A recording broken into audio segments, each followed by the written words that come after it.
잠시 기도하고 하나님 말씀 나누도록 하겠습니다. 사랑의 하나님 감사함을 드립니다. 저희가 주님 전에 하나님의 이름으로 모였습니다. 하나님 불러주심에 감사하고 하나님의 전에 하나님 임재 안에 있음에 감사함을 드립니다. 하나님 저희들의 마음 문을 열어주시기를 기도합니다. 하나님 모셔서 말씀하여 주시기를 원합니다.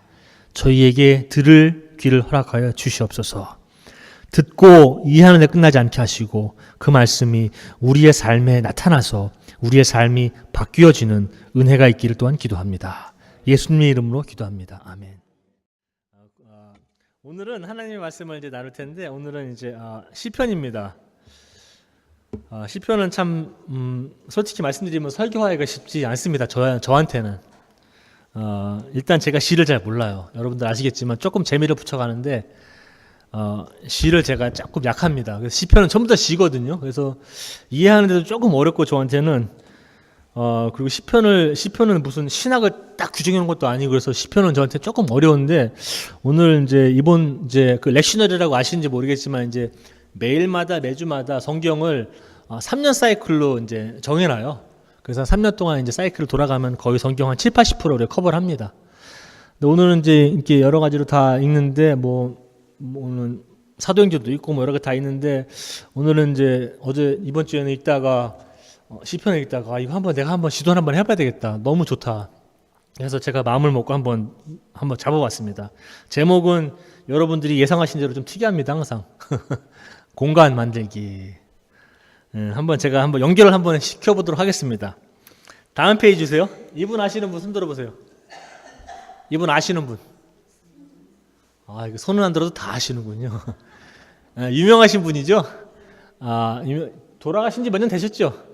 그 암 때문에 암 수술 이식 받으시고도 한참 좀 일하시다가 돌아가신 분이에요. 이분은 제가 설명을 안 드려도 잘 아실 겁니다. 이분이 그 현재 애플 컴퍼니 아시죠? 아이폰 가지고 계신 분 계시죠? 우리 교회도. 저도 아이폰 예전에 있었다가 자꾸 고장이 나고서는 바꿨습니다. 다른 걸로. 근데 하여튼간에 엄청나게 컴퓨터니 이 테크놀로지 쪽으로는 미국에서 굉장히 앞서 나가시는 분이시죠. 그리고 대학도 안 나오신 분이죠. 미국 그 테크놀로지 컴퍼니 중에서 대학 중퇴하신 분이 여러 대입니다. 그 중에 한 분입니다.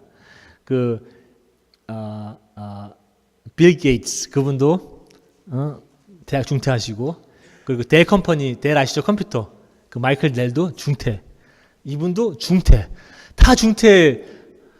그래서 우리 애들도 중퇴시켜야지 CEO를 내나. 자꾸 전 대학 가라고 그러는데 이런 분들 보면 이거 공부가 이렇게 중요한 건 아니구나.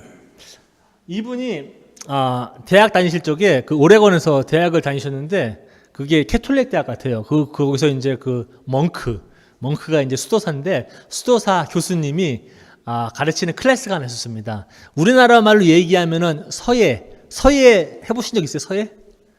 저는 어렸을 적에 우리 아버지가 서예 학원을 보내줘갖고 서예를 조금 배웠어요. 그래서 한글은 많이 못 배웠는데 한자는 이제 조금 배웠습니다. 어렸을 적에. 그러니까 지금도 못해요. 근데 배웠는데 참 특이한 겁니다. 그래서 여기서도 영어로는 컬리그라피라고 해갖고서는 글자들 이쁘게 쓰는 사람도 있잖아요. 특이하게 특이한 채로. 그 다음 거 한번 주세요. 근데 이분이 직접 쓰신 글이에요. 이게 그런 채를 이렇게 배우신 거예요. 그런 채로 쓰셔갖고서는 쓰신 말이 있습니다. 이게 뭐라고 써있냐면은 당신의 시간은 지금 제한적입니다. 그래서 다른 사람들의 삶을 사는데 낭비하지 마십시오. 그러니까는 스티브 잡스는 여러분들의 삶을 사십시오라고 적어놓은 것입니다. 다른 사람 자꾸 카피하려고 그러지 말고 여러분들의 삶을 사십시오라는 걸 적어놓은 거예요. 근데 오늘 중요한 거는 내용이 중요한 게 아닙니다. 이 사람이 이 클래스를, 그러니까 이 사람은 수학, 과학, 공학 이런 게 능한 사람이에요. 근데 그런 사람이 지금 이 글자 쓰는 거를 배우는 거예요. 이 서예 같은 거를. 그러니까 되게 웃기죠. 대학 때. 이 사람이 이런 걸 막 배운 거예요. 여러 가지 글자체를. 그러면서 이 사람이 이런 체를 배우면서 이 사람이 몇 년 전에 돌아가시기 전에 그 스탠포드 대학교에서 그 졸업식에서 강의를 하신 내용이 있어요. 근데 그 사람이 이것을 언급합니다. 자기가 대학교 다닐 때 이 서예 아니면 이제 글씨 예쁘게 쓰는 책 이런 클래스를 제가 들었다. 그러면서 우리는 보통 이런 글 배울 때 이런 어떻게 하면 잘 쓸까? 희한하잖아요. 이렇게 이쁘게 이렇게. 저도 이렇게 못 쓰는데 이쁘게 어떻게 잘 쓸까 이런 거 배우지 않습니까? 그런데 이분은 처음부터 생각하는 게 엄청 틀렸던 것 같아요. 이분은 이 클래스를 배울 때 이걸 배웠다고 얘기합니다. 저한테 그 스탠포드 대학에서 강의하실 때도 그렇고 그 원본 찾아볼 수 있어요. 유튜브에서 아니 구글 가셔도. 이분은 무엇을 받느냐 하면은 이 서예를 배울 때 이런 책을 배울 때 요거 보이시죠? 요 사이 보이시죠? 여기 사이. 이 사람은 이 공간을 받답니다. 이건 무슨 말인가? 이 사람은 참 특이하다. 아니 글자를 이쁘게 쓰면 되는 거지 문 글자 사이에 공간을 보나 이렇게.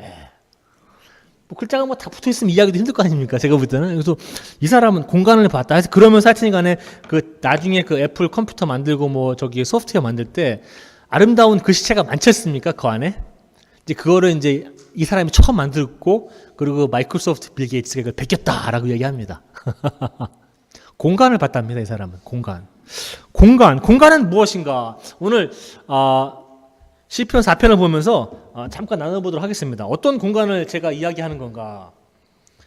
그 다음 페이지 한번 주십시오. 시편은 말씀드린 대로 시입니다. 시라서 조금 저한테 어려운 점이 있지만 오늘 한번 시도를 한번 해보겠습니다. 이 시편 4편, 3편부터 시작입니다. 사실은. 굉장히 많은 시들이 150편의 시가 있는데 제가 알기로는 한 70편 이상이 다윗에 의해서 쓰여진 시입니다. 다윗에 의해서 쓰여진 시입니다. 그럼 다윗을 가지고 알아야지 시편을 좀 이해할 수 있거든요. 역사적인 배경을. 그래서 시편 3편하고 4편은 약간의 역사적 배경이 있습니다. 다윗의 아들 압살롬이라는 아들이 한 명 있었어요. 그런데 압살롬이라는 아들이 어떻게 했는지는 아시겠죠. 좀 반란을 일으켰어요. 아버지가 왕인데. 그래서 다윗은 이제 갑자기 아들한테 쫓기는 신세가 돼요. 뭐 신세가 아니죠. 사실 생명 지금 걸고 도망가는 겁니다. 아니면 다 와서 아버지를 죽이려고 그러니까. 그래서 왕을 죽여야지 자기가 왕이 되니까. 근데 왕은 이제 쫓겨났고 다윗은 도망가고 있는 거예요. 계속 어디 성경 읽다 보시면 아시겠지만 동굴에도 숨고 뭐 그냥 먹는 것도 시원치 않고 막 그러고 왕이 그러고 다닙니다. 그러면서 쓴 시가 시편 3편하고 4편하고 많은 시편들이 이렇게 쓰여집니다. 4편에서 1절을 읽으면 이런 말이 나오죠. 내가 당신께 부르짖을 때 응답해 주소서.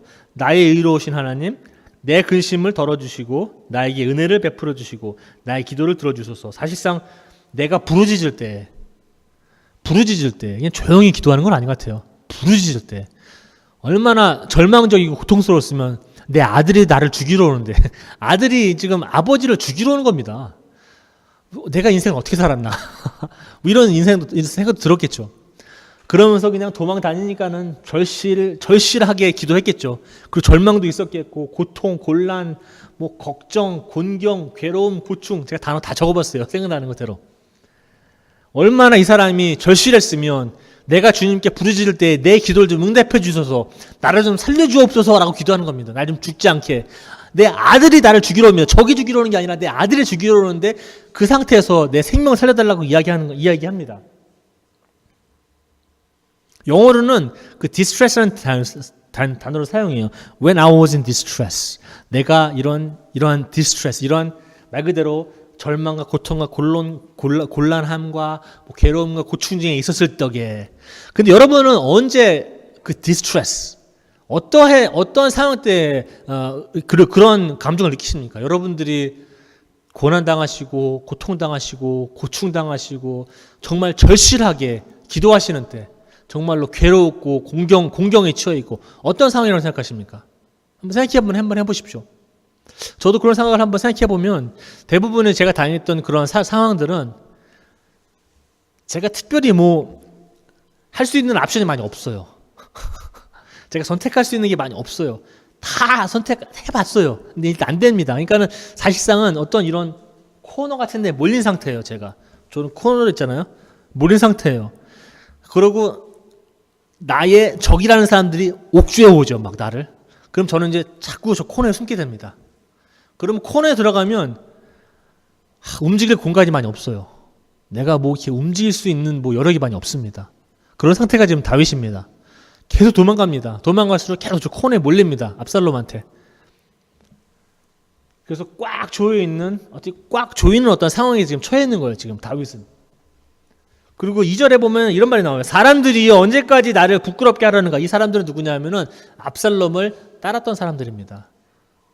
그 사람들은 다윗이 보기에는 언제까지 잘못된 일을 좋아하고 거짓된 신들을 따르려 하는가? 압살롬이 좀 많이 조금 사기를 쳤다 그래야 되나? 시민들한테 이제 좀 그래서 그 사람 이제 압살롬을 따를 수 있게 그래서 좀 거짓말도 하고 막 그랬던 것 같아요. 보니까 성경에서. 그래서 다윗이 이렇게 얘기하고 있습니다. 언제까지 잘못된 일을 좋아하겠는가? 하나님을 따르지 않고 언제까지 거짓된 신들을 따르려 하는가라고 말씀합니다. 그러면서 5절에는 4절에는 이런 말이 나오죠. 4절은 이게 사실상 이제 시편 4편은 저녁 기도라고 이야기합니다. 시편 3편은 아침 기도고. 왜냐하면 4절에 보면은 너희가 화가 난다고 죄를 짓지 말아라. 너희는 잠들기 전에 조용히 한번 생각해서 너를 한번 돌아봐라라고 이야기합니다. 돌아봐라. 내가 오늘 거짓말한 건 없는지, 내가 누구를 뭐 다치게 한 적은 없는지, 내가 누구를 공경에 처하게 만들진 않았는지, 내가 누구를 저 코너에 몰아넣지는 않았는지 한번 생각해 보아라라고 이야기합니다. 그래서 오늘 여러분들 밤에 오늘 주무시기 전에 한번 시편 4편을 한번 읽어보세요. 내가 그런 일을 하진 않았는지 조용히 생각해서 자기 마음을 살펴보아라라고 이야기합니다. 그래서 5절에는 주께 제사를 드리고 오로지 여호와를 의지하고 여호와를 믿어라라고 이야기합니다. 그러니까는 이건 지금 다윗이 얘기하는 거예요. 다윗은 지금 쫓기는 상황에서 나름대로 이런 시를 썼다는 것 자체가 저는 좀 의아합니다. 쫓기는 상황에서는 이런 시를 쓰기가 쉽지 않거든요. 쫓기는 상황에서는 일단 도망가기 바쁘지 뭘 서서 무슨 하나님께 영광을 돌리고 뭐 주님을 의지해라 뭐 자기 전에 뭐 너를 생각해라 뭐 이런 기도 안 드리지 않습니까? 그러니까 다윗은 좀 특이했던 사람 같아요. 제가 보면은 도망 다니면서 무슨 이런 시를 쓰나? 어떻게 도망가면 잘 도망가나 뭐 이런 책을 써야지. 이 사람은 도망 중에 하나님을 찬양하는 법을 참 익힌 사람입니다. 그래서 이 사람은 여호와를 믿고 의지하라라고 이야기합니다. 그리고 6절에 이런 말이 나오죠. 주님의 얼굴을 비추어 주소서. 내가 어둠 가운데 행했다면 그 어둠이 주님의 빛으로 말미암아 환해질 수 있도록 주님의 얼굴을 비추소서.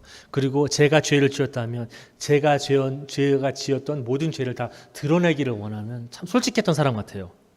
그러면서 7절에는 그럼으로써 주께서 나에게 주시는 그 기쁨이 세상을 얻은 것보다 곡식과 새 포도주와 내 명예와 돈 버는 것, 비즈니스 뭐 이런 것보다 다 중요하다고 더 중요하다고 얘기하는 이 기쁨이 하나님을 신뢰하고 하나님만 신뢰하고 그리고 하나님께서 주님의 얼굴을 제게 비춰주실 때 잠자기 전에 조용하게 내 마음을 돌아볼 때 생기는 그 기쁨은 그 어떤 기쁨, 명예와 돈과 그런 기쁨에 비교할 수가 없다고 얘기합니다. 그래서 주께서 나의 마음에 큰 기쁨을 채워주시니 이 기쁨은 곡식과 새 포도주가 가득할 때 기쁨보다 더합니다 라고 이야기합니다.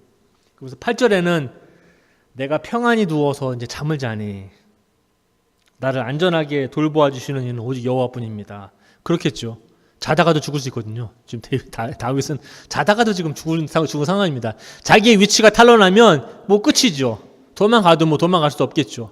어디 동굴에 숨어 있어도 누가 딱 와서 누가 다윗이 여기 숨었다 압살롬한테 얘기해주면 그냥 군대 데리고 와서 그냥 밤에도 그냥 죽습니다. 이렇게 이 사람한테는 다윗은 야 내가 평안히 누워서 잠을 자니 야, 이것이 하나님께서 해주시는 일이구나. 이 도망자의 그러한 삶을 사는 가운데 드린 기도가 참 전 대단하다고 생각합니다. 오늘은 제가 공간 만들기라는 거는 왜 이렇게 정의를 제목을 만들었는지 제가 알려드리겠습니다. 그 다음 페이지 한번 주세요. 1절을 저 읽을 때 굉장히 좀 놀랐어요. 사실상 1절은 내가 당신께 부르짖을 때 응답해 주소서. 나의 의로우신 하나님. 잘 들어보십시오. 내 근심을 덜어주시고 라고 되어 있습니다. 내 근심을 덜어주시는 하나님.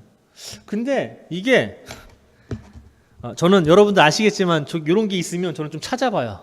이게 무슨 말인가. 간단한 말 같은데 제가 일단 영어 성경을 좀 봤거든요. 영어 성경도 뭐 여러 개 보지만 하나 제가 본 게 그 NRSV라고 그 New Revised Standard 버전이에요. 근데 그걸 보면 어떻게 나와 있냐 하면은 여기서 요 단어가 좀 특이합니다. 내 근심을 걸어준다라고 얘기할 때 내 근심을 덜어준다고 할 때 사용한 단어가 있어요. 그 단어가 히브리 단어로 라합이라는 단어입니다. 라합. 요 끝에 보면 보이시죠, 이거? 여기 히브리 단어인데 라합이라는 단어예요. 이게 무슨 말이냐면은 제가 직역을 한번 해드릴게요. 직역을. 내가 고통당할 때에, 내가 곤경에 처했을 때에, 내가 괴로움에 처했을 때에, 내가 저 코너에 몰렸을 적에 하나님께서는 나를 어떻게 얘기해야 되는지, 하나님께서는 나를 확장하신다. 이런 뜻이에요. 하나님께서 나를 크게 만드신다. 아니면 하나님께서 공간을 만드신다. 라는 단어, 이 단어가. 그래서 아니 내가 무슨 공경에 빠졌는데 무슨 나를 크게 만들고 공간을 만든다는 건 도대체 무슨 의미인가 라고 저는 생각해 봤습니다. 너무 특이하다 이거는. 하나님께서는 내가 저 코너에 몰렸을 적에 나를 뭐 구해주시는 거라고 써있지만 근심을 덜어주신다고 써있지만 그 히브리 말 원본을 보면 내가 있는 그 자리에서 공간을 넓히신다라고 이야기합니다. 내가 움직일 수 있게. 그래서 이거는 참 희한한 하나님이다. 내가 공간에 저 코너에 몰렸을 적에 내가 몸도 옴짝달싹할 수 없는 그러한 이제 더 이상 할 것도 없는 상태에서 하나님께서는 공간을 넓혀주신다라고 이야기합니다. 그게 원래 본 의미예요. 그 히브리 원래 본 의미는. 우리는 기독교인으로서 지금 부활절을 지난 지 우리가 지금 3주째입니다. 우리가 부활절의 의미를 나름대로 좀 생각해보면 오늘도 연결 한번 시켜보면 예수님께서 하나님의 말씀을 순종해서 이 세상에 태어나시고 33년 동안 사시고 나머지 3년은 공생 무슨 이제 역할을 하시고 하나님 말씀을 전하시고 고치시고 그 십자가에 달려 돌아가시고 3일 동안 무덤에 계시다가 살아나신 게 나름대로 예수님을 통해서 우리에게 좀 공간을 좀 확보해 주시기 위해서 하나님께서 우리에게 하신 일이 아닌가라는 걸 생각 한번 해봅니다. 그게 무슨 뜻이냐면은 바울은 이렇게 얘기하는 것 같아요. 바울은 고린도전서 10장 13절 이런 말씀이 있습니다. 너무나 잘 아시죠? 이런 말씀이 있습니다. 고린도전서 10장 13절입니다. 여러분이 당한 시험은 모든 사람들이 다 당하는 시험입니다. 우리가 당하는 시험이 뭐 굉장히 내가 특이해서 나만 당하는 시험은 아니랍니다. 남들이 다 당하는 시험이랍니다. 인간으로 태어났으면 다 당하는 고통들입니다. 아픔들입니다. 외로움들입니다. 그러한 도전이 많죠. 하나님은 신실하신 분이시므로 여러분이 감당할 수 없는 시험 당하는 것을 허락하지 않으시고 여러분이 시험을 당할 때에 무엇을 주십니까? 피할 길을 주신다라고 그랬습니다. 그래서 여러분들이 감당할 수 있게 하신다라고 그랬습니다. 영어로 보면은 보시죠. 맨 끝에 보면은 하나님이 He will also provide a way out. 내가 저 코너에 몰렸을 적에 내가 보이는 길은 없습니다. 지금 다. 내가 옴짝달싹할 수도 없어요. 이제 내 방법 없습니다. 근데 하나님께서 이야기하신답니다. 네가 나갈 수 있는 공간을 말해주겠다. 네가 나갈 수 있는 길을 열어주겠다라고 이야기합니다. 그런 의미에서 저는 오늘 공간이라는 단어를 한번 생각해 봤어요. 그 다음 페이지 한번 주시겠어요?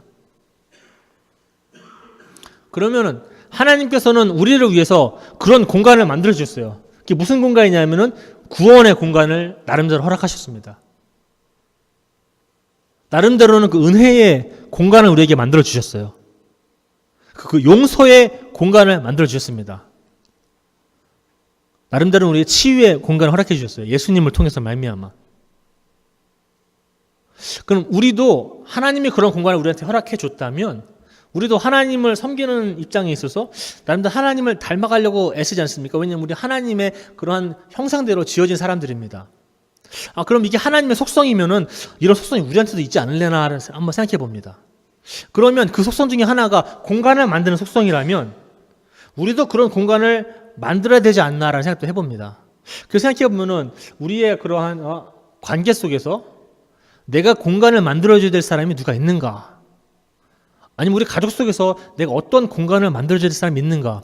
어떤 사람이 저 코너에 지금 몰려 있는데 나로 그랬거든 아니면 남으로 그랬거든 상관없이 누구를 보면 저 사람쯤 내가 좀 공간을 좀 만들어줘야 되겠다. 조금 움직일 수 있는 그런 여력을 좀 만들어줘야 되겠다. 내가 피할 길은 못 내주지만 피할 길은 하나님이 내주시지만 그래도 내가 그런 공간을 좀 만들어줘야 될 나름대로 우리한테는 의무이자 특권이 있지 않나라는 생각도 한번 해봅니다. 그래서 우리는 관계 속에서 또 우리 주변의 사람들을 위해서, 또 가족을 위해서, 커뮤니티를 위해서, 공동체의 사회를 위해서 한번 생각해봤습니다. 이런 게 우리에게 어떠한 공간을 좀 만들어줘야 되는가라는 것도 우리가 만들지만 사실상은 이제 마지막에는 아가페라는 신앙의 공동체 역시 하나님의 사람들로서 공간을 만들어주는 공동체입니다. 어떤 공간을 만들어줘야 하는가라는 걸 생각해봤을 때 저는 대화와 소통의 공간 나름대로. 그러니까는 사람처럼 대하는 공간. 어떤 사람을 저 사람은 전도해야 돼라는 대상으로 보는 게 아니라 저 사람은 내가 사랑해야 될 사람이다. 저 사람은 내가 좀 친구 관계를 맺어야 될 사람이다. 저 사람은 내가 어디 앉아서 커피 좀 마시면서 이야기를 내가 좀 듣고 배워야 될 사람이다. 라고 생각해야 되지, 하나님 안 믿는다고 저 사람은 전도의 대상, 사람이 아니라 대상으로 바뀌어버립니다. 하나님 무슨 굉장히 기계적으로 생각하는 거죠. 사람은 하나님의 형상대로 만들어놔서 하나님의 형상대로 우리가 접근해야 되고 대화도 나눠야 되고 사람처럼 취급해야 하는데 그렇지 못합니다. 교회 안에서 우리가 좀 그런 대화와 소통인데 좀 인격적인 대화와 인격적인 소통을 나눌 수 있는 그러한 공간을 우리도 만들어야 돼야 하고 아가페 교회도 그런 공간을 만들어야 되지 않나 한번 생각해 봅니다. 그리고 두 번째는 은혜와 용서의 공간입니다. 우리가 너무 아가페 교인들만 꼭 뭉쳐서 있으면 공간이 없어요. 다른 분들이 들어오면 경험을 할 수가 없어요. 우리가 참 경험하는 게 하나님 안에서 은혜도 경험하고 용서도 경험하고 좋은 게 많이 있는데 그걸 나누어야 하는데 우리가 공간을 마련하지 않으면 사람들이 들어올 공간이 없어요. 그래서 우리는 나름대로 이런 은혜와 그러한 믿음의 공간, 용서의 공간을 좀 만들어서 이 사람들도 와서 하나님을 좀 알 수 있는 그런 경험들을 할 수 있게 우리가 좀 공간을 만들어주는 역할을 해야 되지 않나라는 것도 한번 생각해 봅니다. 그리고 치유의 공간이라고 제가 이렇게 이야기해놨는데 치유는 말 그대로 아까 내가 내 근심을 덜어주소서 할 때라는 그런 의미랑 비슷합니다. 근심을 덜어주다. 신학적으로 얘기하면 구원이라는 그러한 걸로 연결될 수도 있겠습니다. 간단하게 이야기하면 내가 아팠던 게 나은 거예요. 아팠던 게 나은 겁니다. 이 교회에 와서 사람과의 관계들, 아팠던 관계들, 상처받았던 관계들, 나름대로 하나님과 상처받았던 관계들. 저도 어느 때 보면은 사람들 관계에 또 쌓고 하나님과의 관계도 쌓고 하면서 어느 때는 이거는 좀 하나님이 좀 불공평한 거 아닌가라는 생각도 많이 해요.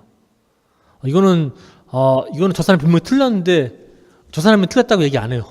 이거 내가 틀린 게 돼버려요. 이게 너무 그냥 불공정한 게 많아요. 살다 보면은. 그러다 보니까는 마음 상처도 받게 되고 이렇게 저렇게 또 소원해지고 거리도 두게 됩니다. 그래 나름대로는 우리도 하나님께서 우리에게 그 치유의 공간이라는 건 하나님을 더 알 수 있게, 하나님을 또 하나님께 더 의지할 수 있게, 여호와만 믿을 수 있게 해주는 공간입니다. 그럴 때에 제가 개인적으로 믿는 것은 그런 공간을 형성할 때에 우리는 우리의 마음이 조금 치유되지 않나 생각합니다. 그래서 우리 아가페 교회도 좀 항상 근데 이거는 좀 믿음 하나님 안에서 좀 여유로운 분들이 할 수 있어요. 제가 보면은 여유로운 분들이 공간을 제공해 줍니다. 어떤 사람들은 공간을 제공해 주면은 그 사람들이 와서 나를 또 해코지 할 수도 있어요. 제가 볼 때는 그래요. 사람들이 좀 이용한다고 하나요? 그런 것도 있잖아요. 사람은 사랑해야 될 대상이지만 어느 때는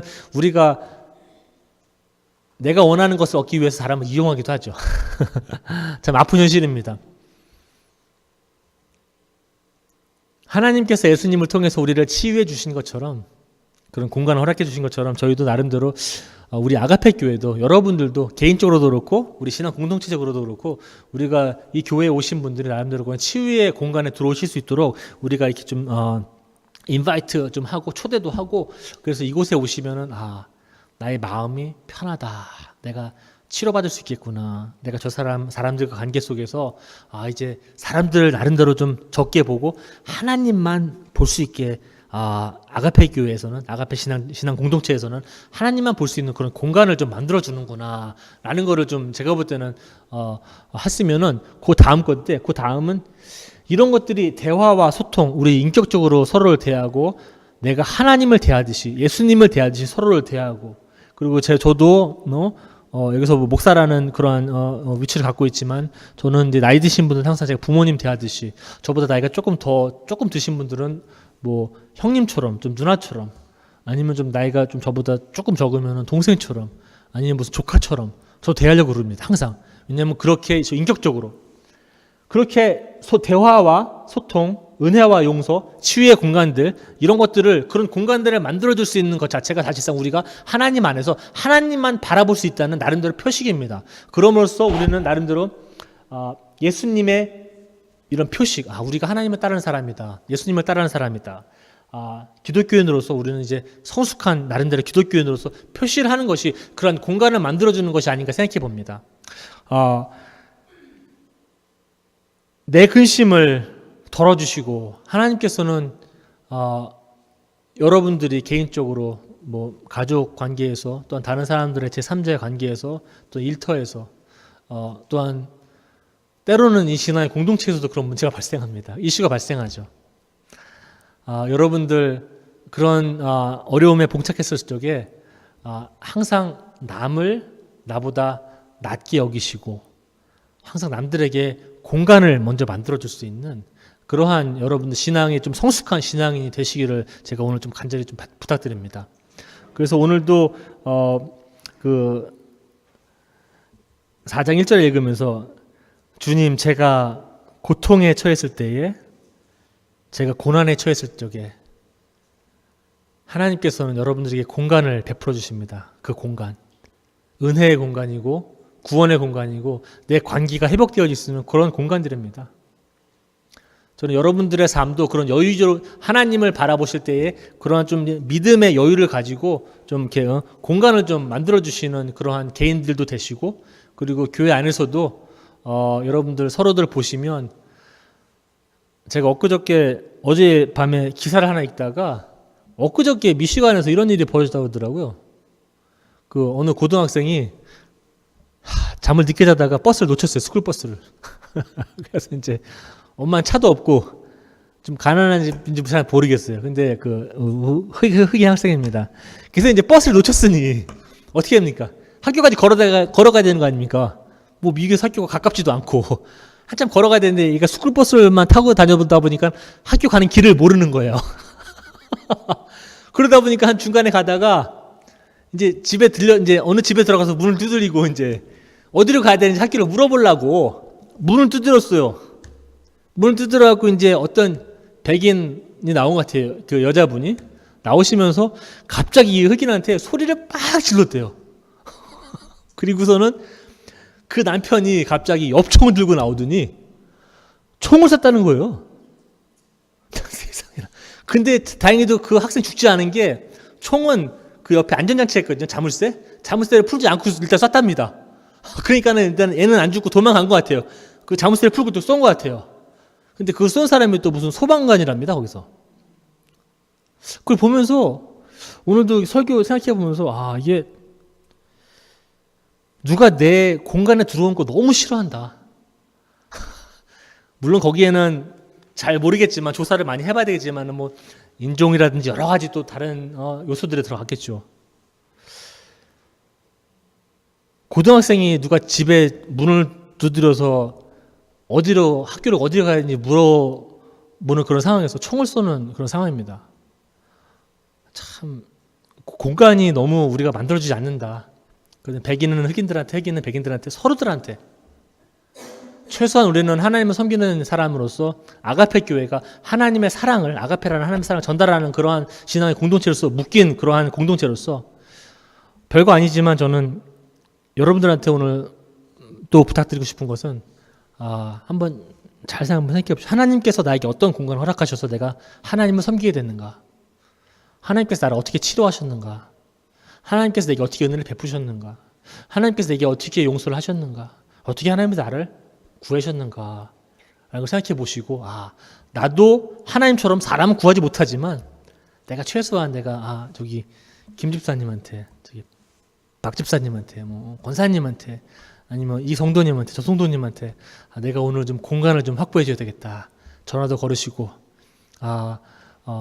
그런 치유의 공간을 같이 경험할 수 있는 그런 아가페 좀 공동체가 되기를 간절히 바랍니다. 그럴 때 우리 아가페 교회가 정말로 그 이름대로 항상 살 수 있을 것 같아요. 하나님의 사랑을 전하는 공동체.